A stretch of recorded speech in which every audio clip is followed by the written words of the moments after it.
Sisimula pa lang ng araw pero pakiramdam ko ay pagod na ako kahit wala naman akong ginagawa. Lagi ako nahihilo at ang kulay ng balat ko. Halos kulay dilaw na talaga.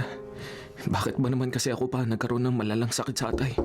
Kuya Alexis, ako to, si Zonya. Buksan mo ang pinto. Zonya? Anong ginagawa mo rito? Di ba sabi ko bumalik ka na sa duty mo sa ospital? Di mo na kailangan mag-leave para sa akin. Paano na ang promotion mo kung marami kang absent? Marami ka pa namang kakompetensya, di ba? Ang OA mo, kuya. Gusto ko nga ng promotion. Pero ano naman ang silbi ng pagiging nurse ko kung sarili kong kapatid hindi ko maalagaan? At saka, day off ni Yaya ka rin. Alam kong wala kang makakasama. Ay, nga pala, no, day off nga siya. Sa sobrang pag-aalala sa'yo ni Yaya Karing, tinawagan niya ako para umuwi agad kasi nga nandito daw sina Tito Ricky at Tita Sally. Ano naman ang sadya nila sa'yo? Ano pa nga ba? Gusto na mag-asawang yun na sila na lang ang mag-manage ng mga paupahang bahay ni Papa. Tutal daw, busy ka sa ospital at ako naman ay may malalang sakit. Sobra talaga ang dalawang yun. Mga mukhang pera. Hindi na nila tayo inisip. Pati mga negosyo natin gusto nilang angkinin. Sa'yo ipinamana ni Papa yun. Kasi alam niya na magaling ka rin tulad niya, kuya. Pag napunta yun kina Tito Ricky, alam niya na lulustayin lang nilang pera sa sugal. Oo, alam ko. Kaya lang, Sonia. Mahina na ang katawan ko eh. Baka hindi na rin ako magtatagal. Ari, ang sakit. Kuya, magpahinga ka na muna at huwag mag-isip. Uminom ka na ba ng mga gamot mo? Makakahanap din tayo ng donor para sa liver transplant mo, kuya. May awa ang Diyos.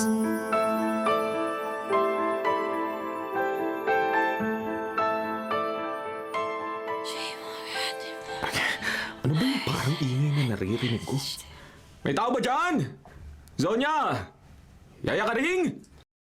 Alexis! Alexis! Pumunta ka rito, Alexis. Pumunta ka rito. Ano ba yung naririnig ko? Parang may babae nagsasalita sa ulo ko ah. May tao ba dyan?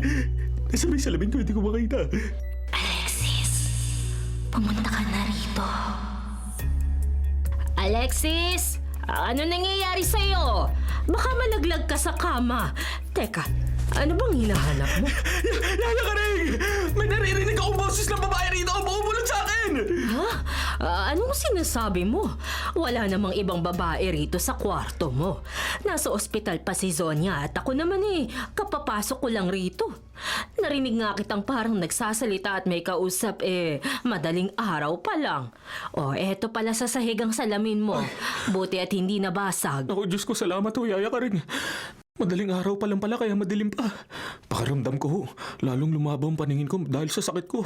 Kapag hindi ko suotan sa laming to, halos wala na ho ako maninag. Alexis, Oo. lagi kong ipinapanalangin sa Diyos na gumaling ka na.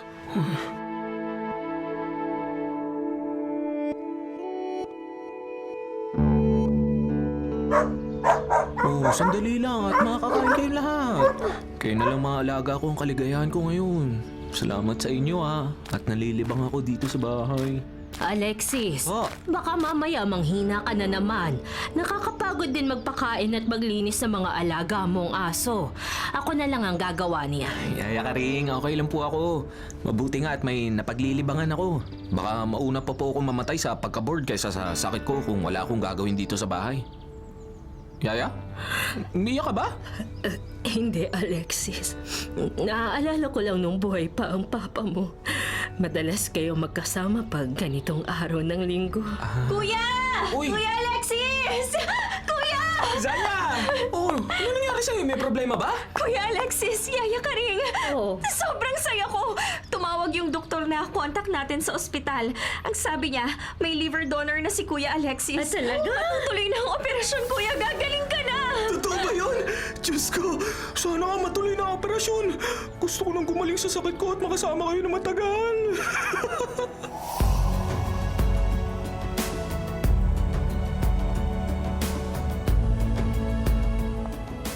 Sonia, umupo ka nga rito. Nahihilo na ako sa kakalakad mo eh. Alam kong kinakabahan ka sa operasyon ng kuya mo. Pero walang maitutulong sa iyo ang pagiging nervyosa. Sorry, Jake. Hindi lang talaga ako mapakali. Sobrang kinakabahan ako.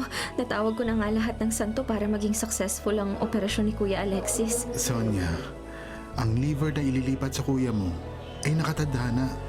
Talagang mapapasa kanya. Nurse ka rin. Alam mo nang i-declare na brain dead ang may-ari ng organ. At pumayag ang pamilya na i-donate ang liver niya. Tapos compatible pa sa kuya mo, para sa kanya talaga yun. Sana maging successful ang operasyon ni Kuya Alexis. Gusto ko sana makilala ang pamilya ng donor ni Kuya. Gusto ko magpasalamat sa kanila. Hindi nagpakilala ang pamilya ng donor. Isa sa kahilingan nila yun. Bahala na ang Diyos na gumanti sa kabutihan nila.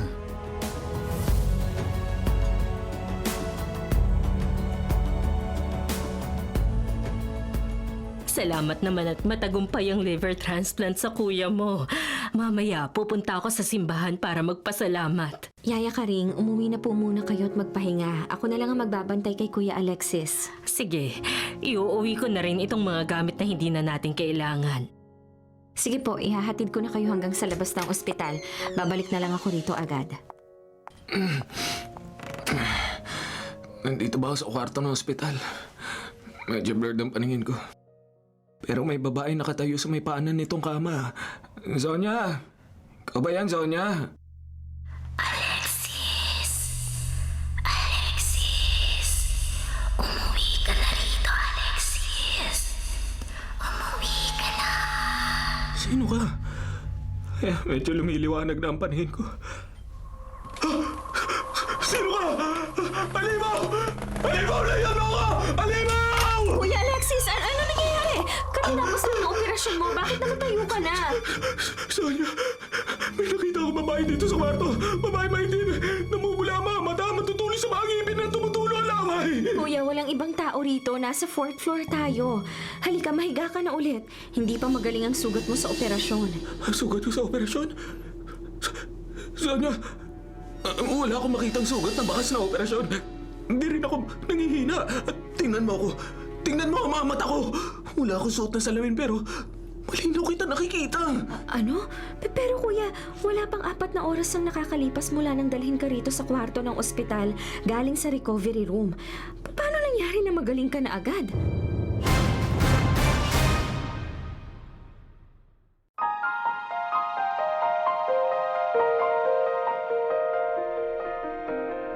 Alexis! Alexis! Sino ka? Paano ka nakapasok sa kwarto ko? Alexis! Umuwi ka na, Alexis! Umuwi ka na! Hinihintay ka na namin! Sino ka ba? Bakit palagi mo sinasabi sa akin na umuwi na ako? Ipakita mo ang mukha mo sa akin! Ipakita mo! Ikaw ang susunod na pinuno ng lahi natin, Alexis. Nasa katawan mo na ang magpapatunay na ikaw na ang magiging pinakamakapangyarihang aswang sa lahat. Sabi mo, aswang? Ano kalokohan yan? Hindi totoo ang aswang! Walang aswang! At lalo hindi niyo ako kalahin! Tingnan mo ang itsura ko, Alexis. Ganito ka rin. Ganito ka rin.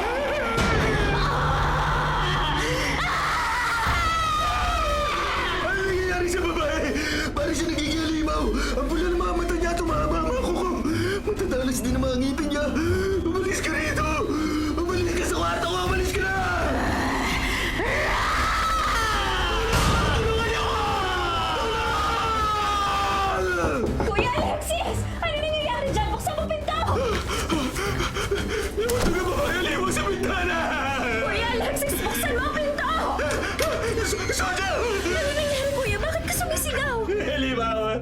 May alimaw dito sa kwarto ko! Anong sinasabi mo, halimaw, Kuya Alexis? Wala ka namang kasama rito. Tumalik siya sa bintana! Tumakas siya! Kuya, baka nananaginip ka lang. Buti pa matulog ka na. Hindi ako nananaginip, Sonia! Totoo ang sinasabi ko! May alimaw dito sa kwarto ko!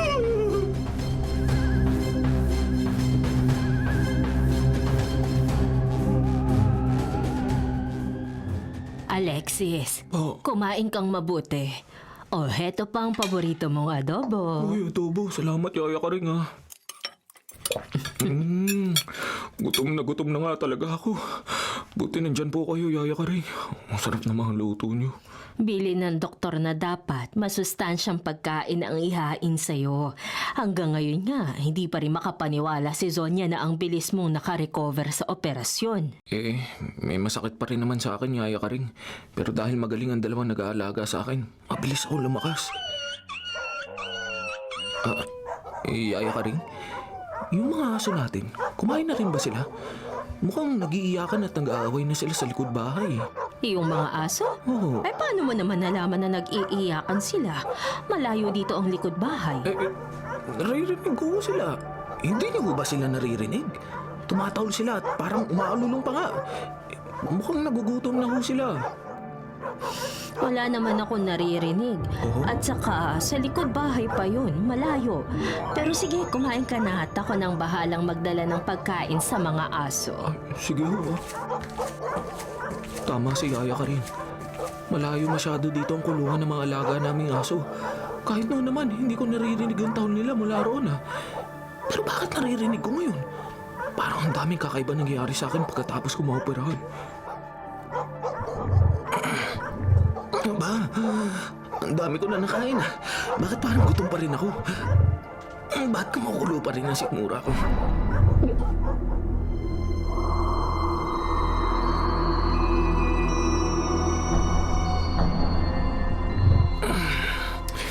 Hindi ako makatulog sa sobrang gutom.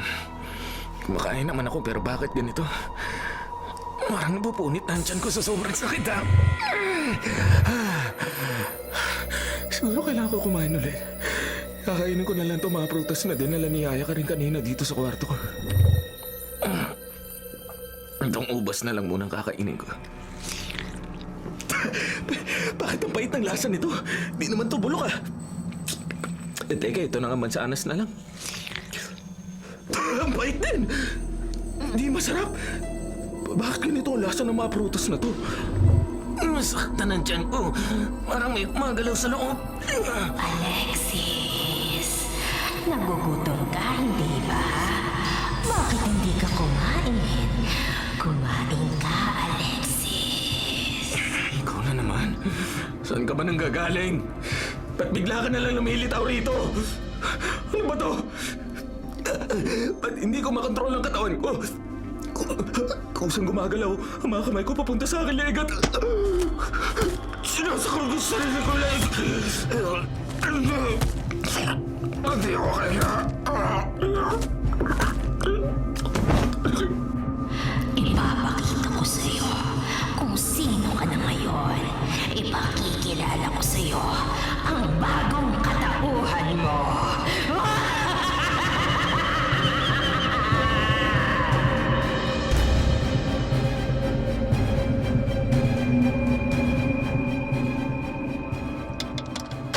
Sa wakas nakauwi rin. Ang hirap mag-duty simula umaga hanggang gabi. Pauwi na ako kanina, nagka-emergency pa. Ayan tuloy, gabing-gabi na ako nakauwi. Teka, bakit parang nagkakagulo sa kulungan ng mga alagang aso ni Kuya Alexis? Parang takot na takot sila at umiiyak. Ay, sandali nga at mapuntahan. Medyo malayo na kasi ang likod bahay namin kaya hindi talaga maririnig ng mga nasa loob ng bahay. Teka, bakit patay ang isang aso namin at kinakain ng isa?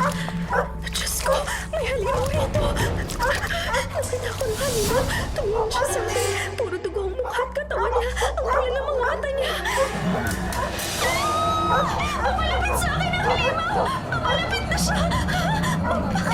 Bakit parang si Kuya Alexis yung halimaw? Parang si Kuya Alexis ang halimaw!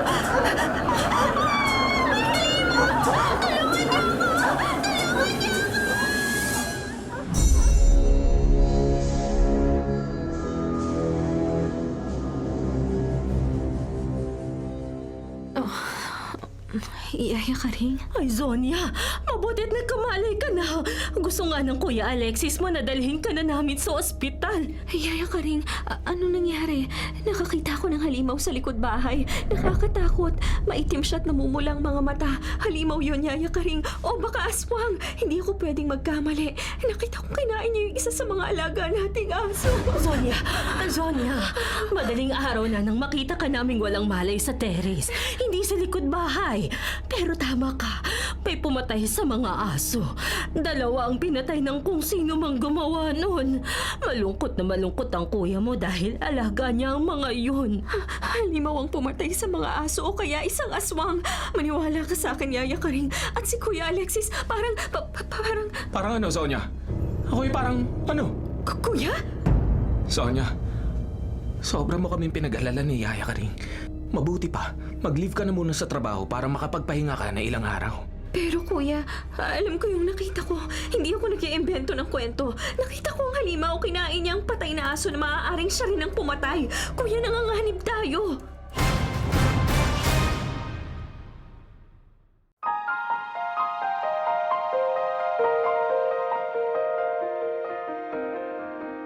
Alam kong may kakaiba nangyari sa akin kagabi. Sobrang sakit ng tiyan ko sa gutom. At lumilitaw uli dito sa kwarto ko yung babae nagbabago ng anyo at nagiging halimaw. Tapos alam ko sinakal ko ang sarili ko at hindi ko na alam ang sumunod na nangyari. Nang magising ako, hindi na ako nagugutom. May tugo sa damit ko at dito rin sa kwarto. Pati na rin sa mga kamay ko at sa bibig. Hanggang nalaman namin na may pumatay sa mga aso. Ako kaya may kagagawa nun. Alexis, ayos ka lang ba? Ay, nakita ko na kinakausap mong sarili mo. Naiwan mo kasing nakaawang ang pinto ng kwarto. Yaya Karing, yung nangyari kagabi, ay yung sinasabi ni Zonya, wala ka ba napansin na kakaiba sa akin? Ako ba ang pumatay sa mga alaga ko aso, Yaya Karing?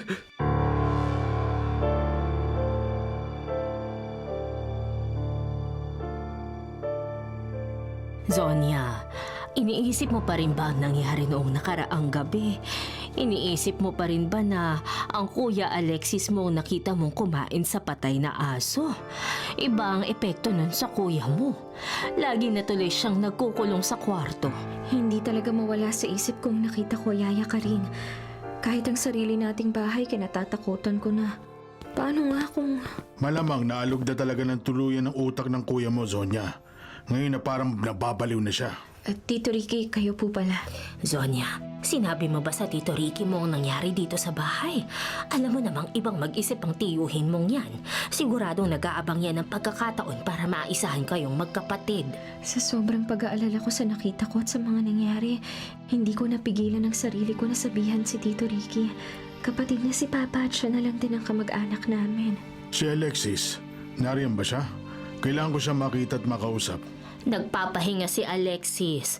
Nagbilin siya sa akin na huwag muna siyang istorbohin. Siguro nga kailangan niyang magpahinga. Lalo na't kung lumuluwag na pala ang tornilyo sa ulo. Sonya, kausapin mo ang kuya mo. Hindi magandang sa kanya ipagkatiwala ang kabuhayang iniwan ng ama mo. Mas mabuti kung ako na lang muna ang mangalaga sa lahat ng naiwan ng kapatid ko.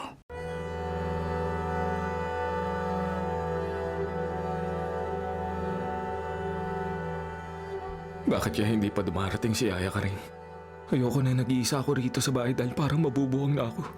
Kung iniintay mong umuwi ang kapatid mo at si Karing, hindi pa sila uuwi dahil alam nilang kakausapin kita ngayon, Alexis. Tito Ricky? Anong ginagawa mo rito? At anong pag-uusapan natin? Kung tungkol sa mga negosyo na iwan ni Papa, wala kang asahan sa akin dahil hindi ko inipagkakatiwala sa'yo at sa asawa mo. Bakit naman hindi? Ngayon pa ba na tingin ni Sonya ay nasisiraan ka na ng bait? Aba, bakit atay mo lang ang pinatransplant mo? Hindi lang pala yun ang sira sa'yo dahil pati utak mo. Ang sakit na naman ng tiyan ko. Nagugutom na naman ako. May naamoy akong parang napakasarap na pagkain. Lalo ako nagugutom. Parang galing sa katawan ni Tito Rico yung masarap na amoy. Ang sakit ng tiyan ko. Nagugutom na ako. Hoy, Alexis! Anong nangyayari sa'yo? Nakikinig ka ba sa mga sinasabi ko? Bakit ka ba namimilipid dyan? Nagugutom ako. Gusto kong kumain. Hoy, Alexis! Anong nangyayari sa'yo? Bakit nagbabago ang itsura mo? Nagiging... Alexis! Bakit naging halimaw ka? Alexis! Huwag ka lalaban! Huwag ka lalaban! Layan mo ako! Aswang! Huwag ka lumapit! Huwag!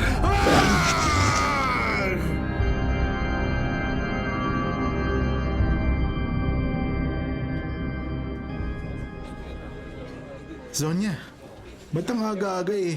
Tulala ka riyan. Don't tell me, iniisip mo pa rin na may halimaw sa bahay nyo. At iniisip mong kuya mo yun. Ewan ko ba, hindi ako mapakali sa bahay. Habang tumatagal, napapansin kong parang nagkakaiwasan na kami ni Kuya Alexis. Pagkatapos ng gabing nakita ko yung halimaw na kumain sa patay na aso. Iniisip mo nga kasi na yung kuya mong halimaw na yun. Siya nga kasi yun, pero kulay itim siya. Magulong buhok niya, mapulang mga mata at matutulis ang ngipin at mga kuko. Kinain niya ang lamang loob ng aso namin. Ewan ko, Jake, pero natatakot na ako kay Kuya Alexis. Ay, Sonia. Namatay ang papa nyo. Nagkasakit ang kuya mo. Nang mahabang panahon at lumala pa ang sakit niya. Kaya kinailangan ng liver transplant. Ilang linggo pa lang siyang na-ooperahan. Huwag mo siyang iwasan. Kailangan niyang suporta mo. Jake, kinausap ni Tito Ricky si Kuya Alexis at mula noon, hindi na nakita si Tito Ricky. Tinanong si Kuya ng mga pulis pero hindi pa raw nagpunta sa bahay si Tito Ricky nung gabing yun. Pero kuya mo si Alexis. Wala naman kayong lahing aswang o halimaw. Paanong... Teka, pareho ba tayo nang iniisip? Yung donor ng liver. Posible kaya na may something sa liver na inilipat sa kapatid ko. Kaya nagiging aswang siya nang hindi niya nalalaman. Sino ba kasi ang donor? Kung malalaman lang natin kung sino ang donor, baka malutas natin kung ano man ang misteryong nangyayari sa kapatid ko. Sa pelikula ko lang nakikita ang ganyang sitwasyon eh. At ayaw namang ipagsabi ng donor kung sino siya at kung nasan siya. Pero sige, para sa'yo at sa katahimikan mo, pipilitin kong alamin.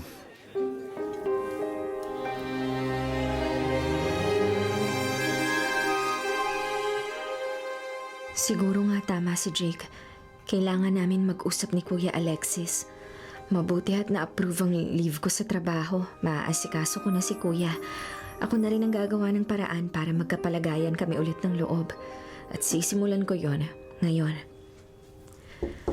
Kuya Alexis, buksan mo ang pinto. Nagluto ako ng almusal. Halika, sabay na tayong kumain.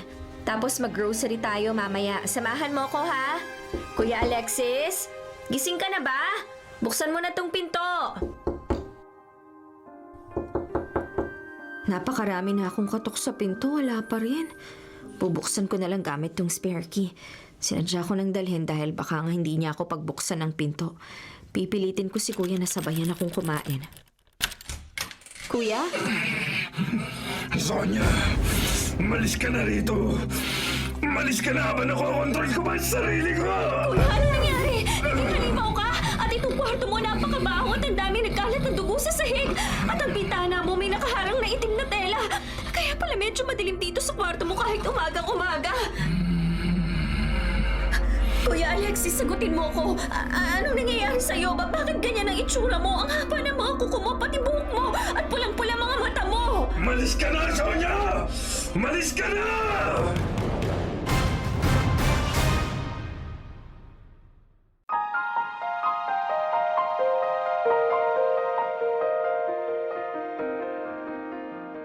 Kuya, sigurado ka bang aalisin ko ang kortina sa kwarto mo?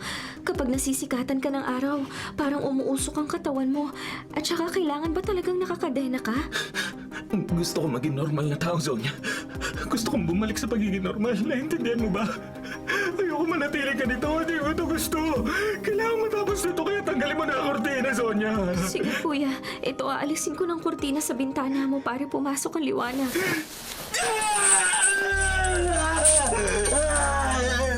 Kuya, tama na. Huwag mong parusahan ang sarili mo. Hindi ko matagal ang makita kang ganyan. Ayoko na sasaktan ka. Ayoko na nakagapos ka ng kadena. Hanggang nakatali ako at hanggang may natitira pa na katinuan sa isip ko, Sonia. Hindi kita sasaktan. Alam ko pa rin na kapatid kita. Ang hindi ko alam kung bakit pinarurusahan ako ng ganito. Kuya. Pinagtarasan ko na bumalik ang sakit ko. Na magkaroon ng donor para sa operasyon ko. Sobrang saya ko nga dahil akala ko gagaling na ako. Hindi ko naman iniisip na mapupunta ako sa ganitong sitwasyon. Nakikilimaw ako. Napapatay ako ng mga hayop at tao. Kuya Alexis, huwag kang mawala ng pag-asa. Aalamin natin kung bakit ka nagkaganyan. Kailangang alamin natin kung saan nagmula ang parang sumpang yan na dumapo sa'yo. Huwag kang susuko, kuya. Yung donor mo, yung organ na inilipat sa'yo, baka posible na doon nagsimula, kuya. Sa liver transplant! Tama! Pagkatapos ng operasyon, nangyari na ang lahat ng to. Huwag kang mag-alala, kuya. Inaalam na ni Jake ang tungkol sa background ng organ donor. Magtiwala tayo sa kanya. Alam ko, malalaman natin kung sino ang liver donor mo.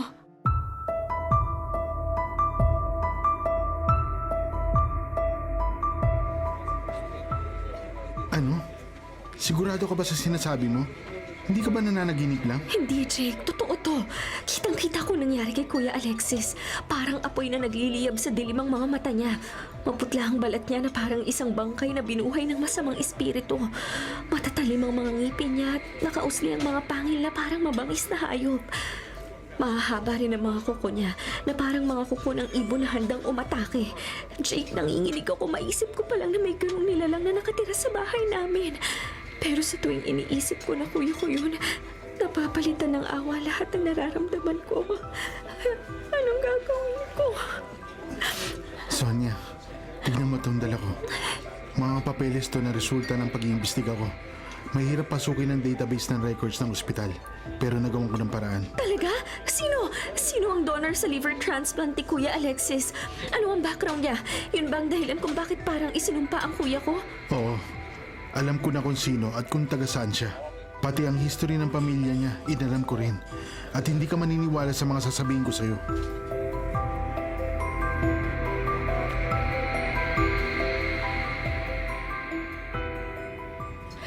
Gabi na pero parang walang kakain ng niluto kong adobo. Hindi naman naglalabas ng kwarto niya si Alexis. Sabi ni Zonia, hayaan na lang namin ang kuya niya. Teka, bukas pala ang kwarto ni Alexis. Aba, mabuti naman at mukhang lalabas siya ngayon. Anong tunog yun? Parang tunog na mabangis na hayop. Ay! Diyos ko! Anong klaseng halimaw yun na nakapasok sa bahay na ito? Kailangan makaalis ako rito. Teka, si Alexis! Kailangan ko makita si Alexis bago pa kami mapahamak! Alexis! Alexis! Nasaan ka? Diyos ko! May aswang sa pinto! Aswang! Aswang! Diyos ko! Papalapit siya sa akin! Huwag kang lalapit! Huwag! Huwag!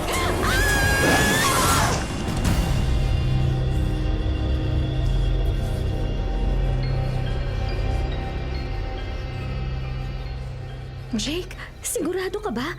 Ang donor ng liver ni Kuya Alexis ay mula sa mga lahing aswang? Pero posible bang maging aswang na rin si Kuya dahil bahagi na ng katawan niya ang atay ng aswang? Hindi natin alam, Sonia. Pero sabi mo nga, nangyayari na to ngayon. Tradisyon ng lahi nila ang mag-donate ng mga organ kapag mamamatay na ang pinuno nila. At ngayon nga, ang pinuno nilang si Tata Grota ang nag-donate ng atay sa kuya mo. Kung aswang ang buong angkan nila, bakit kailangan pa nila mandamay ng ibang tao na walang kinalaman sa lahi nila? Hindi rin natin alam, Sonia. Ang mabuti pa, pumasok na tayo sa bahay nyo. At maganda na tayo sa pagpunta sa lugar ni Tata Grota. Kailangan may pagtanong natin kung paano may babalik sa dating kuya mo. Kailangan mawala sa kanya ang kakayahang magpalit ng anyo at maging aswang. Tulong! Si Yaya ka rin yung sumisigaw. Si Kuya Alexis, baka nakawala siya. Kailangan natin silang puntahan. Jake, samahan mo ako. Kuya Alexis, Yaya ka rin! Sonia, si Yaya ka rin. Inatake ko siya kanina dahil nakalimot ako. Pero tingnan mo, pinili ko pa rin pigilan ang sarili ko. Pakiusap, tulungan mo siya. Kinagat at sinugatan ng Kuya Alexis mo ang parehong braso niya para hindi niya masaktan si Yaya Karing. Nakokontrol pa rin ni Kuya Alexis ang sarili niya. Nawala ng malay si Yaya Karing sa sobrang takot. Tulungan niyo siya! Oo, Kuya. Teka, saan ka pupunta? Igagapos ko sarili ko sa kwarto para hindi ako makapanakit ng kahit sino. Narinig ko kayo nag-uusap kanina. Sabi niyo, may paraan pa para bumalik ako sa normal kong pagkatao. Saan ko yun, Sonia? Sasama ko sa inyo kahit saan. May balik na ako sa dati kong sarili.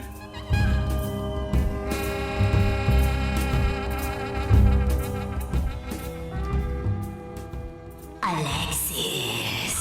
Alexis! Ikaw na naman! Asan ka? Ipakita ka sa akin! Ba talaga gusto mo? Bakit ginawa niyo ako aswang? Nandito ako, Alexis. Nandito lang ako kasama mo. At lagi lang akong naririto hanggang hindi ka umuwi sa lugar natin. Pinagsasabi mo! Ano lugar natin? Dito ang lugar ko, taga rito ako! Hindi ko sa lugar na sinasabi mo! Sa sityo Pulang Buwan, Alexis. Ako si Doris. Ako ang dahilan kung bakit nabubuhay ka ngayon at kung bakit mabubuhay ka sa habang panahon! Gusto mo mabuhay pero ayoko mag-isa, di ba?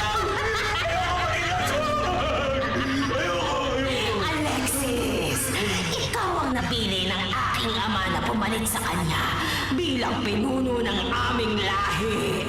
At tinanggap mo ang isang bahagi ng katawan niya. Kaya, magiging katulad ka rin namin. Ang tanging paraan na lamang para matapos ang pagiging aswang mo ay sunugin mo ang puso ng aking ama. Sunugin? Ano susunugin? Ano ibig mo sabihin? Umuwi ka sa lugar natin, Alexis, upang malaman mo. Saan talaga napakarami paligid to? Sinusugod nila akong kinakagat! Umalis kayo rito! Umalis kayo! Sakit ang tiyan ko! Nagugutom na naman ako. Ayoko na maging aswang! Ayoko na! Papuntahan ko na lugar ng mga aswang. Kaya ako sunugin ang puso ng pinulo ng mga aswang para bumalik ako sa normal kong buhay. Gagawin ko.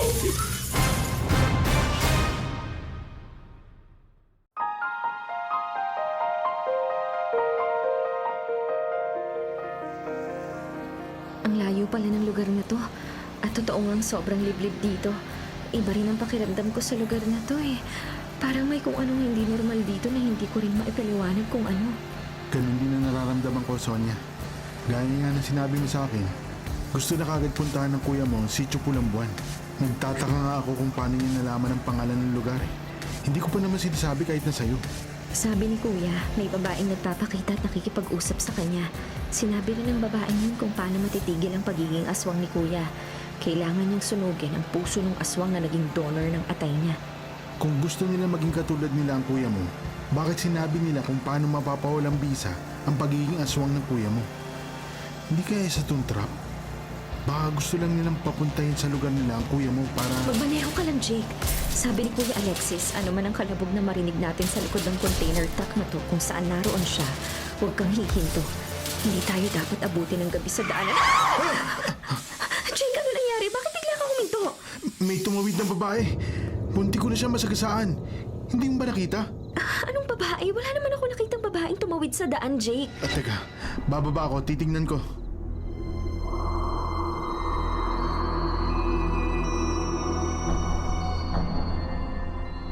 Oh, na-check mo ba kung may nasagasaan ka?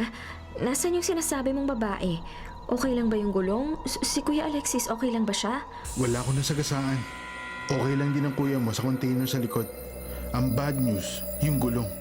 Butas. Sana may dumaan pang isang sasakyan. Jake, tingnan mo. Biglang dumilim ang paligid. Parang biglang naging gabi.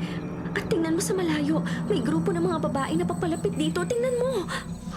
Sonia, tingin ko hindi tao ang mga yan. Mga aswang. Halika, magtago tayo. Kung hindi, baka ito na maging katapusan natin. Diyos ko, Jake, si Kuya. Binubuksan nila likod ng van. Kukunin nila ang kuya ko. Anong gagawin natin? Kawawa ang kuya ko pag nakuha nila. Hindi nila sasaktan ang kuya mo, Sonia. Kailangan nila siya bilang bagong pinuno nila. Umasa lang tayo na alam din ng kuya mo ang gagawin niya. Bitawan niyo ako! Sa inyo ako dadalhin! Bitawan niyo ako! Jake, si Kuya. Kinuha nila si Kuya. Anong gagawin natin? Tulungan natin siya. Huwag kang mahingi, Sonia. Baka marinig nila tayo. Wala tayong magagawa ngayon kundi magtago muna. Nandito sila! Sonia, takbo! Bilisan mo! Hindi nila tayo dapat mabutan! Jake! Papatayin nila tayo! Papatayin nila tayo! Kunin niyo ang babae niyan. Huwag niyo siyang sasaktan. May silbi pa siya sa atin. Dalhin niyo siya. Yung lalaki, patayin niyo na!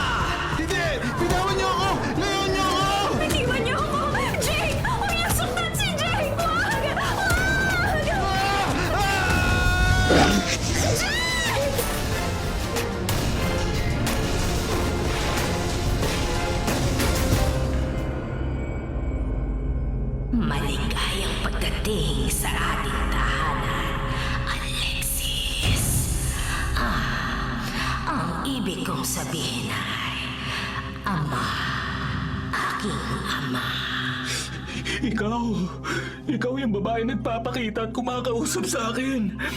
Ikaw yung may pakana na maging donor ko. Ang tatay mong aswang. Walang hiya ka. Ikaw ang dahilan kung bakit naging aswang na rin ako. Ano? Ako ang may kasalanan? Hindi ba ikaw ang humiling na gumaling sa sakit mo? Ang sabi mo, ayaw mong mamatay. Sabi mo, kahit sino, basta marinig ka, hindi ba? Kaya tinulungan kita. Dininig namin ang dasal mo at buhay ka pa rin hanggang ngayon. Ikaw na ang pinuno namin, kapalit ng aking ama. Ito ay isang kapalan na hindi mo na matatakasan!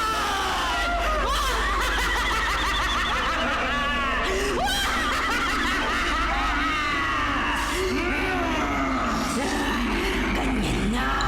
Matuto kang magpalit ng anyo anumang oras na gustuhin mo! Kung gusto mo hindi ko ibangon sa dibdib mo, matutulis na kukukom nito. Ibigay mo sa akin ang pusong sinasabi mo. Kailangan kayong sunugan para matapos na ang nangyayaring to. Aswang man ang ama ko, Alexis. Siya pa rin ang nagbigay ng panibagong buhay sa'yo. Kung susunugin mo ang puso ng ama ko, yun na rin ang magiging katapusan ng buhay mo. Tulungan niyo ako! Tulungan niyo ako! Sonia! Si Sonia yun! Ang kapatid ko! Anong ginawa niyo sa kapatid ko? May 20 aswang na naninirahan dito sa sitio Pulang Buwan, Alexis. Sa dami namin, buto na lang ang matitira sa kapatid mo ngayong gabi kung magiging bahagi siya ng pista ng pagkabuhay ni Ama. Ano? Hindi ako makakapayag, hindi! Kung gusto mong iligtas ang kapatid mo, pumayag kang magpaiwan dito at pamunuan ang ating lahi. Dito ka na maninirahan sa sityo. Makakalaya ang kapatid mo, Alexis. At bibigyan pa kita ng bonus. Anong bonus yan? Kaya kong burahin ang alaala ng kapatid mo. Hindi na niya matatandaan ang kahit na ano na may kinalaman sa'yo. Lahat ng lagi may mawawala sa kanyang isipan. Kaya pumili ka, Alexis. Pamumunuan mo kami rito at makakaligtas ang kapatid mo o pareho kayong mamamatay ngayong gabi.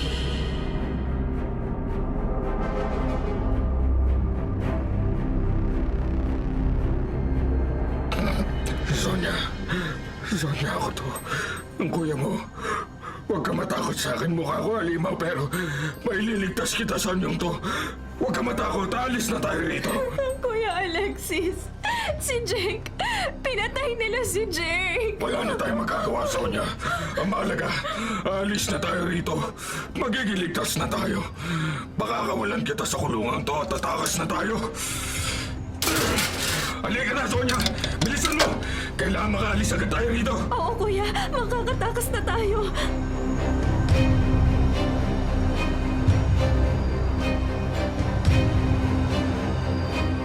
Kuya, saan tayo pupunta? Malalim na ang gabi. Lalong lumalakas ang kapangyarihan ng mga aswang kapag malalim na ang gabi. Alis na tayo rito. Kuya, paano ang puso ng aswang? Kung hindi mo yun masusunog, hindi ka babalik sa dati mong sarili. Huwag mo na alalahanin pa yun, Sonia. Ako na ang bahala ron. Darating ang araw, matatakasan ko rin ang buhay na ganito. Isusumpa ko yan. Sa ngayon, ang mahalaga ay marating natin ang lugar kung saan mas magiging ligtas ka. Hinahabol tayo ng mga aswang, Sonia. Para makatakas tayo, kailangan kong gawin to sa'yo. Pasensya ka na. Kuya, anong gagawin mo? Bakit nakapuyong ang kamao mo? Susuntukin mo ba ako? Kuya! Pasensya na, Sonia.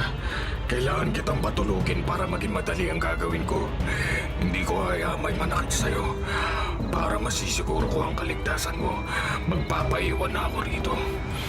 At mabubuhay bilang isang aswang. Pinuno ng mga aswang. Pagising mo, makakalimutan mo na ako at lahat na nangyari dito. Wala ka na maaalala, Sonia. Wala na ring mga aswang na tatakot pa sa'yo.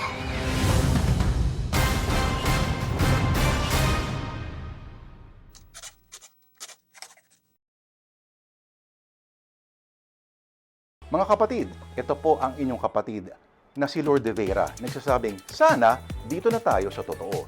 Dito na tayo sa True FM. At sana po'y mag-subscribe kayo at mag-follow sa mga social media accounts po ng @True Network PH. Sa Facebook, Instagram, sa X, sa YouTube, sa TikTok, at sa mga podcasts.